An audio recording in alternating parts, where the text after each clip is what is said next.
നാം ഹാങ്ഡ് മാനിലെ ആത്മസമർപ്പണത്തിൽ നിന്നും ഇപ്പോൾ കടക്കുന്നത് ടാരറ്റിലെ ഏറ്റവും തെറ്റിദ്ധരിക്കപ്പെട്ട എന്നാൽ ഏറ്റവും ശക്തമായ മാറ്റത്തിൻ്റെ പ്രതീകത്തിലേക്കാണ്. 13-ാം നമ്പർ കാർഡായ ഡെത്ത്, മരണം. പലരും ഈ കാർഡ് കണ്ട് ഭയപ്പെടാറുണ്ട്. എന്നാൽ ഒരു ഗുരുവിൻ്റെ ദൃഷ്ടിയിൽ ഇത് ഭൗതികമായ മരണമല്ല, മറിച്ച് പരിവർത്തനത്തിൻ്റെ, ട്രാൻസ്ഫോർമേഷൻ്റെ കാർഡാണ്. പഴയത് അവസാനിച്ചാലേ പുതിയതിന് ജന്മമെടുക്കാൻ കഴിയൂ.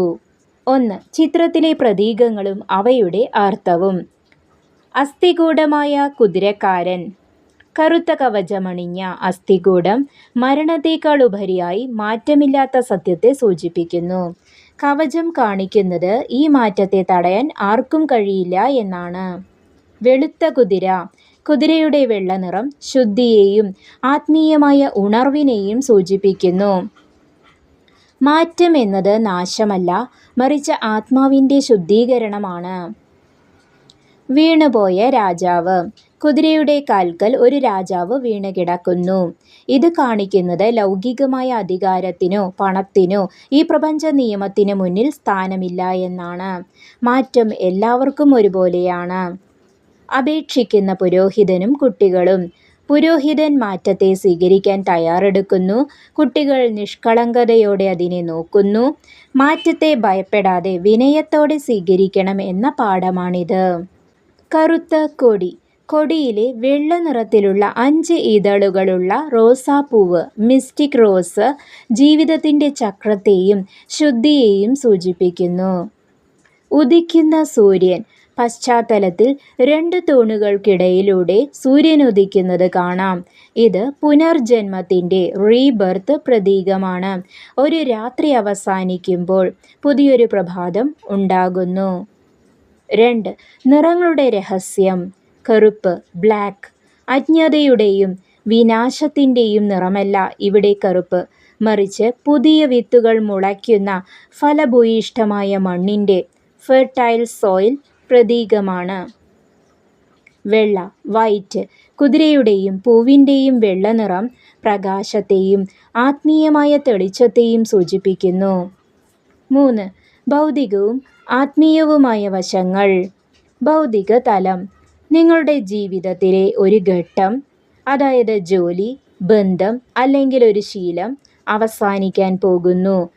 ഇത് വിഷമകരമായി തോന്നാമെങ്കിലും ഇതിലൂടെ മാത്രമേ മെച്ചപ്പെട്ട മറ്റൊന്ന് നിങ്ങളുടെ ജീവിതത്തിലേക്ക് വരൂ. ആത്മീയ തലം.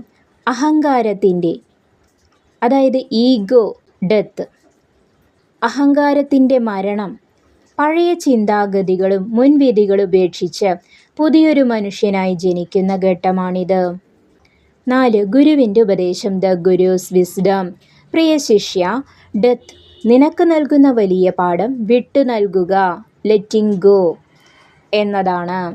ഉണങ്ങിയ ഇലകൾ കൊഴിഞ്ഞാലേ മരത്തിൽ പുതിയ തളിരുകൾ വരൂ. ജീവിതത്തെ എങ്ങനെ നയിക്കാം? 1. മാറ്റത്തെ ഭയപ്പെടരുത്. എന്തെങ്കിലും നഷ്ടപ്പെടുമ്പോൾ ഓർക്കുക, പ്രപഞ്ചം നിങ്ങൾക്ക് അതിലും വലുത് നൽകാൻ ഇടമൊരുക്കുകയാണ്. 2. പഴയതിൽ തൂങ്ങി നിൽക്കരുത്. കഴിഞ്ഞുപോയ കാര്യങ്ങളെ ഓർത്ത് സങ്കടപ്പെടുന്നത് നിർത്തുക. ഭൂതകാലത്തെ അടക്കം ചെയ്യുക. എങ്കിൽ മാത്രമേ നിങ്ങൾക്ക് വർത്തമാനകാലത്ത് ജീവിക്കാൻ കഴിയൂ. 3. പുനർജനിക്കുക. ഓരോ ദിവസവും ഉറങ്ങുന്നത് ഒരു മരണവും ഉണരുന്നത് ഒരു പുനർജന്മവുമാണ്.